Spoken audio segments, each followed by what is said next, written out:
दुनिया 2 साल तक पूरे अंधेरे में डूब गई थी। इलेक्ट्रिसिटी और पानी का नामो निशान नहीं था। जो पैसे पहले इतने इम्पोर्टेंट थे अब वो सिर्फ रद्दी के कागज बन गए हैं। और पानी, अरे बाप रे, एक बोतल के लिए $2500 देने पड़ रहे हैं। सोचो जरा, जो लोग पहले अपनी फैंसी घड़ी और महंगी गाड़ियों पे शो ऑफ करते थे, अब वो लोग एक थैली चावल के लिए अपनी एक्सपेंसिव चीजों को बेच रहे हैं। क्या जमाना आ गया है। ये स्टोरी शुरू होती है मॉडर्न टोक्यो में। सुजुकी फैमिली ऐसे मॉडर्न अपार्टमेंट में रहती थी जो गैजेट से भरा हुआ था। ये लोग अपनी जिंदगी इलेक्ट्रिकल अप्लायंसेस के बिना इमेजिन भी नहीं कर सकते थे। पापा योशियुकी टिपिकल सैलरी मैन है जो ऑफिस में पूरा दिन काम करने के बाद घर आते ही टीवी के सामने चिपक के बैठ जाते हैं। मम्मी मित्सु के पापा ने जब गांव से उन्हें जिंदा मछली भेजी तो वो उसे देखकर ही घबरा गई। और बच्चे, उफ, बेटी युवी का हाथ तो फोन से अलग ही नहीं होता और बेटा केंजी, उसके कान में तो हेडफोन्स मानो परमानेंटली फिक्स हो गए हैं। मित्सु को लग रहा था कि फैमिली का कनेक्शन टूट रहा है। वो योशियुकी से कहती रहती है, अरे टीवी से थोड़ा दूर हटो और बच्चों से बात करो, उन्हें समझाओ। उसे डर था कि बच्चे वर्चुअल दुनिया में कहीं खो जाएंगे और असली जिंदगी का मजा नहीं ले पाएंगे, जो कि वो कर रहे थे।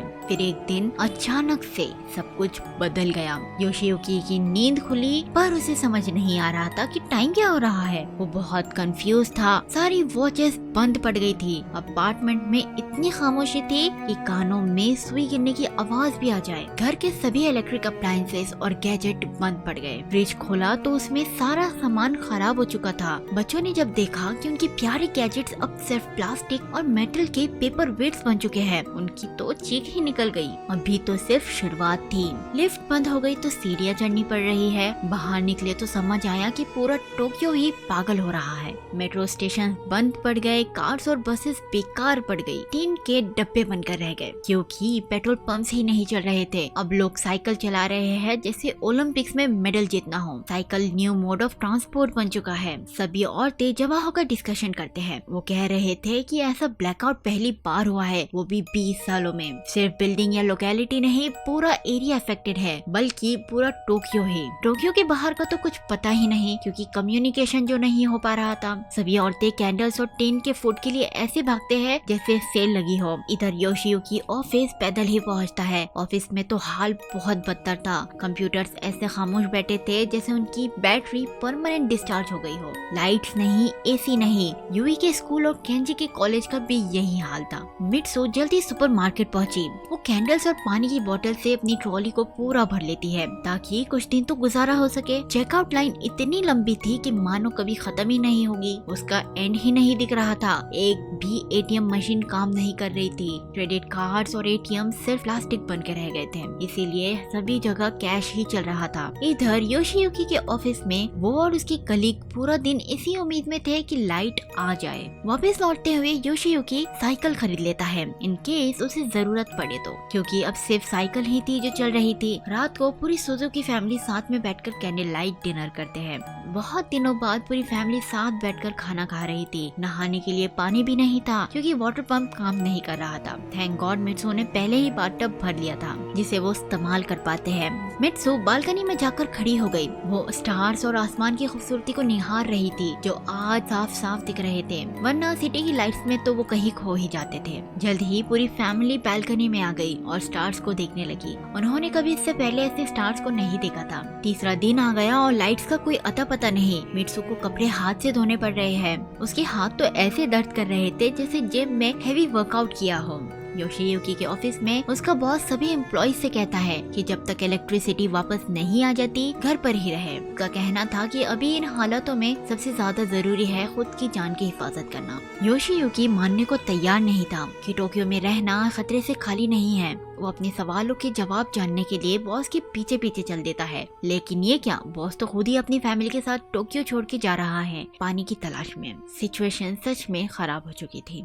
इधर मित्सु इसी कोशिश में थी कि वो कैसे भी अपनी फैमिली के लिए सब कुछ करे। वो पंपिंग स्टेशन पहुंच गई खाली बॉटल्स लेकर, इसी उम्मीद में कि उसे पानी मिल जाएगा, लेकिन वहाँ बहुत भीड़ थी। जब अनाउंस हुआ कि पानी खत्म हो गया है तो लोग ऐसे चिल्लाने लगे जैसे क्रिकेट मैच में इंडिया हार गया। इधर योशियुकी बैंक से पैसे निकालने जाता है, पर वहाँ तो WWE चल रहा था। भीड़ इतनी ज्यादा थी कि धक्का मुक्की में योशियुकी को एक सॉलिड पंच मिला। उसकी नाक से खून बह रहा था। वो तुरंत भीड़ से बाहर निकला। ऐसे ही एक हफ्ता बीत चुका है। टोक्यो शहर का हाल खराब था। सुपरमार्केट के शेल्फ्स पूरी तरह खाली पड़े थे। बच्चों ने स्कूल जाना छोड़ दिया। स्कूल बंद हो गए। सुजुकी फैमिली के घर के बाहर सभी पड़ोसियों की मीटिंग होती है। लोगों को समझ नहीं आ रहा था कि दुनिया में हो क्या रहा है। उन्हें तो ये तक नहीं पता था कि दूसरे शहरों में बिजली है या नहीं। एक आदमी बोलता है कि अगर ऐसे ही पानी और खाने का इंतजाम नहीं हुआ तो टोक्यो बहुत जल्द खत्म हो जाएगा। इस पर भी कुछ लोगों का कहना था कि उन्हें 1 महीना तो वेट करना ही चाहिए अपने अपने घरों में, क्योंकि बाहर क्रिमिनल्स जो घूम रहे हैं। जाए या रुके,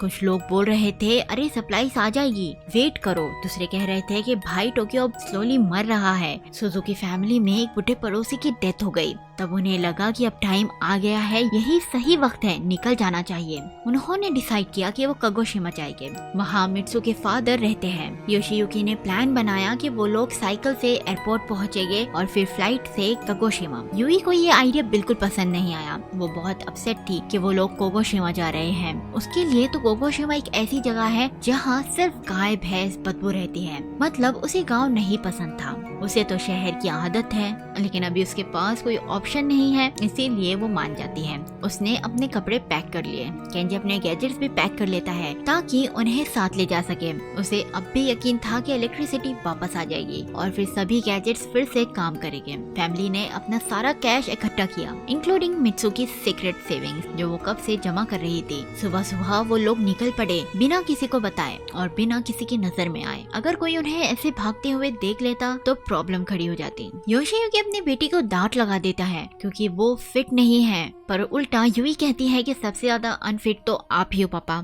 उनके पास सिर्फ 3 बाइक्स थी और वो लोग 4, लेकिन फिर भी वो मैनेज कर लेते हैं। रास्ते में मित्सु योशियुकी से कहती है कि आपने कभी बच्चों के साथ टाइम स्पेंड नहीं किया, होपफुली इस ट्रिप में आप बच्चों के करीब आ पाओ। सुजुकी फैमिली वाटर स्टॉल पर रुके जहाँ एक बोतल की प्राइस 2500 यान थी, विच इज वेरी एक्सपेंसिव। वो रास्ते में बैठकर ही अपना लंच करते हैं। वो पास की नदी के किनारे एक आदमी को फिशिंग करते हुए देख रहे थे। एयरपोर्ट पहुंचकर उनकी आंखें खुली की खुली ही रह गई क्योंकि प्लेन्स ऐसे ही पड़े थे, वो फ्लाई नहीं कर रहे थे। वहाँ लोगों की भीड़ जमा थी और पुलिसों ने वहाँ से भगा रही थी। भीड़ पुलिस को ही मारने और पीटने लगी और कुछ लोग फेंस पर चढ़ गए।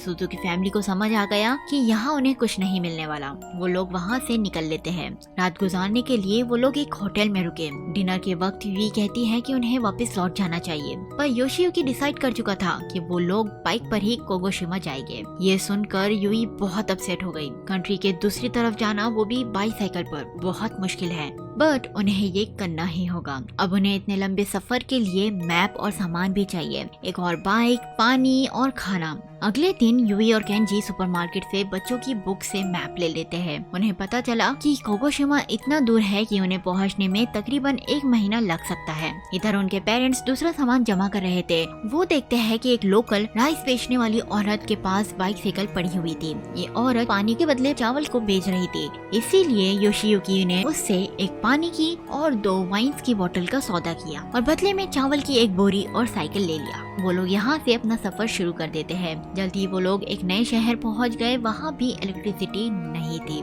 वो रात एक बंद म्यूजियम के सामने गुजारते हैं। आधी रात में केंजी की आँख कुछ हलचल की वजह से खुली। उसने देखा कि एक आदमी पानी की बोतल चुरा रहा था उनके बैग से। वो फौरन उसका पीछा करता है, लेकिन वो उसे छोड़ देता है क्योंकि उस आदमी ने अपने बच्चे के लिए पानी चुराया था। केंजी खाली हाथ ही अपनी फैमिली के पास आ गया। अगले दिन वो एक लंबी डार्क टनल तक पहुँचे। टनल की एंट्रेंस पर कुछ अंधी बुढ़ी औरतें बैठी हुई थी जो ट्रैवलर्स को रास्ता बताती थी पानी की बोतल्स के बदले। सुजुकी फैमिली उन्हें पूरी तरह इग्नोर करके आगे बढ़ जाती है, पर उन्हें जल्दी उल्टे पांव वापस लौटना पड़ा क्योंकि टनल के अंदर इतनी बंद कार्स और जानवरों की बॉडीज पड़ी थी कि उन्हें घिन आ रही थी आगे जाने में। आखिर में उन्हें वापस लौट के वो ओल्ड लेडीज की ही हेल्प लेनी पड़ी। 16वें दिन सुजुकी फैमिली एक नदी के किनारे रुकी। उनके पास का ऑलमोस्ट सभी सामान खत्म हो चुका था, पानी भी नहीं बचा था, इसीलिए योशियुकी डायरेक्टली नदी से पानी पी लेता है। सभी उसे रोक रहे थे कि वो बीमार पड़ जाएगा, लेकिन वो पी लेता है। शाम में वो लोग फिर से अपने सफर पर चल देते हैं, लेकिन बहुत तेज बारिश हो रही थी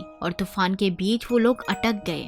वो अपनी बाइक्स को सड़क पर ही छोड़कर ब्रिज के नीचे भागते हैं सर छुपाने के लिए। तूफान में उनका सामान और बाइक्स उड़ गई। तूफान थमने के बाद वो लोग बचा कुचा सामान समेटते हैं। केंजी की बाइक का टायर पंचर हो गया था, मित्सु की आई ग्लासेस टूट चुकी थी, चावल की बोरी फट कर नीचे गिर गई थी और इतना ही नहीं, योशियुकी भी बहुत बीमार हो गया था क्योंकि उसने नदी का पानी पिया था। उसके बाद यूई और केंजी पास के सुपरमार्केट में गए सामान चुराने के लिए। उन्होंने डिस्टिल्ड वाटर ले लिया। केन, कैट फूड उन्हें मजबूरी में लेना पड़ा, ग्लू, टायर चिपकाने के लिए और एक फ्लेयर गन। इधर योशियुकी को थोड़ा ठीक लग रहा था। वो आग जलाने की नाकाम कोशिश करता है, लेकिन बिना लाइटर और मैच बॉक्स के शहर के लोगों से आग कहाँ जलेगी। पूरी फैमिली को मजबूरन कैट फूड खाना पड़ रहा था। उनका बहुत बुरा हाल हो गया था। यूई पहले तो उसे खाकर उल्टी ही कर देती है, पर उनके पास कोई चारा नहीं था, उन्हें खाना ही पड़ता है। रास्ते में वो लोग एक और फैमिली से मिले, जिन्हें देखकर लग रहा था कि उन्होंने खुद को इस सर्वाइवल माहौल में ढाल लिया है। वो खुश थे, कार्ड गेम्स खेल रहे थे, उनके पास फ्राइड फिश थी और चाय भी। वो फैमिली सुजुकी फैमिली से कहती है साफ पानी पीने के लिए पहाड़ों से ले सकते हैं, मछलियों को वो भाप देकर पका सकते हैं। वो सर्वाइवल के लिए उन्हें टिप्स दे रहे थे। वो बताते हैं कि कुछ प्लांट्स ऐसे भी होते हैं जिन्हें हम खा सकते हैं। उस फैमिली से एक लड़का अपने फिल्म कैमरा से थकी हारी सुजुकी फैमिली की एक फोटो ले लेता है। उसने उन्हें प्रॉमिस किया कि ये फोटो वो उन्हें जरूर भेजेगा। सिर्फ योशियुकी ही था जिसे वो फैमिली कुछ खास पसंद नहीं आ रही थी। खैर वो लोग जल्द ही अलग हो जाते हैं। अब सुजुकी फैमिली एक बहुत बड़े शहर में गए, इस उम्मीद में कि शायद वहाँ इलेक्ट्रिसिटी होगी। 43वें दिन वो लोग वहाँ पहुँच ही गए, पर उसका कोई फायदा नहीं हुआ क्योंकि वहाँ भी इलेक्ट्रिसिटी नहीं थी। यूई का सबर का बांध टूट गया। वो हर चीज के लिए अपने फादर को जिम्मेदार ठहराती है। मित्सु और केंजी भी उसका साथ दे रहे थे। होपलेस योशियुकी निराश होकर जमीन पर बैठ जाता है।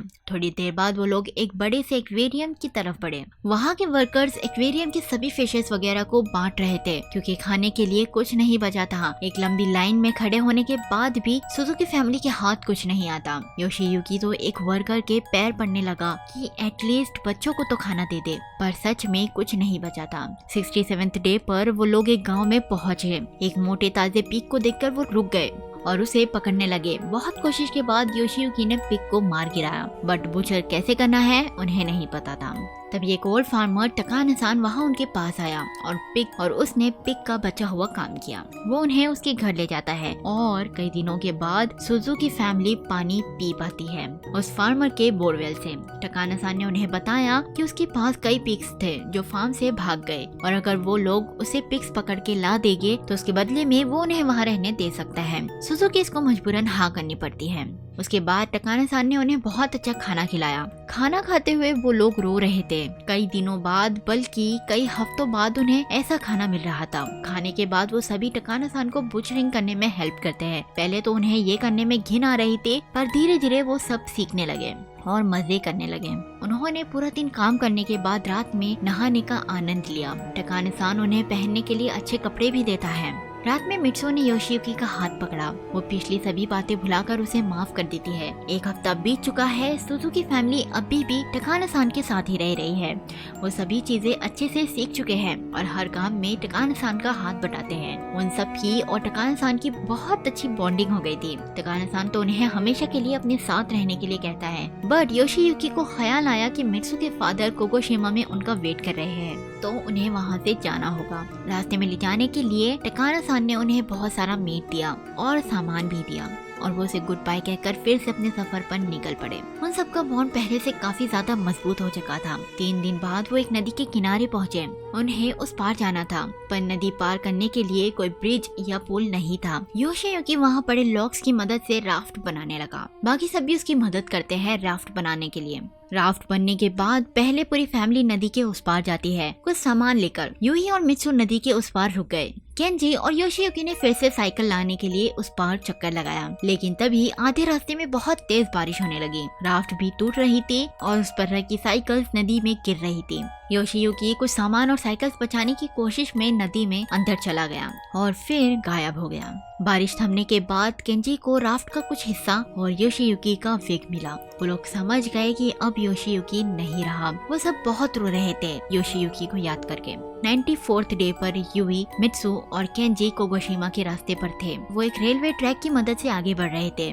मित्सु योशियुकी को याद कर बहुत उदास थी। वो कुछ खा पी भी नहीं रही थी। यूई के पास मीट का टुकड़ा था, तभी उसके पास एक डॉग आया। उसे भगाने के लिए यूई उसे मीट दे देती है, लेकिन ये उसकी बहुत बड़ी गलती थी, क्योंकि उसके बाद बहुत सारे भूखे डॉग्स उनके पीछे पड़ गए। वो मित्सु का बैग छीन लेते हैं। बैग को बचाने की कोशिश में मित्सु ढलान से गिर पड़ी, जिससे उसके पैर की हड्डी टूट गई। यूई और केंजी अपनी माँ की मदद करते हैं। वो दोनों उसे सहारा देकर ऊपर लाए। वो फिर से ट्रैक पर आगे ही बढ़ रहे थे कि डॉग्स वापस आ गए। इस बार उन्हें मीट नहीं बल्कि खुद सुजुकी फैमिली चाहिए थी। वो तीनों समझ गए कि उनका वक्त आ गया है, इसीलिए वो हार मान के नीचे बैठ गए। लेकिन तभी पीछे से एक ट्रेन आई, जिससे डर कर सभी डॉग्स भाग गए। वो सुजुकी के आगे आकर रुक गई और वो तीनों ट्रेन में चढ़ गए। ट्रेन में पानी था, खाना था और तो और डॉक्टर भी, जो मित्सु के पैर का इलाज करता है। यूई और केंजी अपने फादर को याद करके रोने लगे। उसी वक्त हम देखते हैं कि योशियुकी जिंदा था। वो किनारे पर बेहोश पड़ा था। उसकी आँख खुली। उसे खुद समझ नहीं आ रहा था कि वो कैसे बच गया। खैर, वो जैसे तैसे एक फील्ड तक पहुंच गया। उसकी हालत बहुत खराब थी। वो चल भी नहीं पा रहा था। तभी उसे ट्रेन की आवाज आई, लेकिन उसमें इतनी ताकत नहीं थी कि वो आवाज लगाता या भागकर ट्रेन के पास जाता। लेकिन उसे जल्द ही कुछ करना होगा, वरना ट्रेन छूट जाएगी। उसे याद आया कि उसकी पॉकेट में फ्लेयर पड़ी है। वो जल्दी फ्लेयर को जलाता है। मित्सु ने योशियुकी को देखा और आखिरकार वो फिर से मिल गए। पूरी फैमिली एक साथ थी। वो पहले से ज्यादा मजबूत बन गई थी और एक साथ खुश थी। 108th डे पर वो फाइनली कागोशिमा पहुंच गए, जहां मित्सु के फादर उनका वेट कर रहे थे। इलेक्ट्रिसिटी जाने को 2 साल बीत चुके हैं। योशियुकी और केंजी अब एक एक्सपर्ट की तरह फिशिंग सीख गए हैं। मित्सु अपने फादर के साथ टमाटर उगाने में मदद करती है। सुजुकी हंसी खुशी बिना गैजेट्स के जिंदगी गुजार रहे हैं। तभी एक रात योशियुकी की नींद एक अजीब आवाज से खुली। वो पेंट्री में जाकर देखता है, जहाँ पुरानी चीजें रखी हुई थी। वो आवाज एक क्लॉक से आ रही थी, जो बंद पड़ी थी। उसी वक्त रेडियो भी काम करने लगा और लाइट्स भी रोशन हो गई। सुजुकी फैमिली को यकीन नहीं हो रहा था कि वो क्या देख रहे हैं।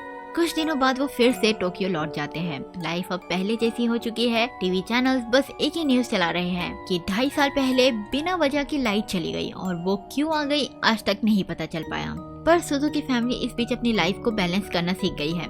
यूई अब स्विमिंग क्लासेस जाती है। मित्सु फ्राइड फिश और मीट बनाती है। योशियुकी और केंजी घर के कामों में बराबर हाथ बताते हैं। ये लोग अब फैमिली को टाइम देते हैं। मूवी के लास्ट सीन में हम देखते हैं कि पोस्टमैन उनके लिए एक फोटो लाता है। ये वही फोटो थी जो उस लड़के ने ली थी। इसमें सुजुकी फैमिली बहुत थकी हुई और निराश नजर आ रही थी, लेकिन ये जर्नी सुजुकी फैमिली को एक दूसरे के बहुत करीब लाई और जिंदगी जीने का सही तरीका सिखाया।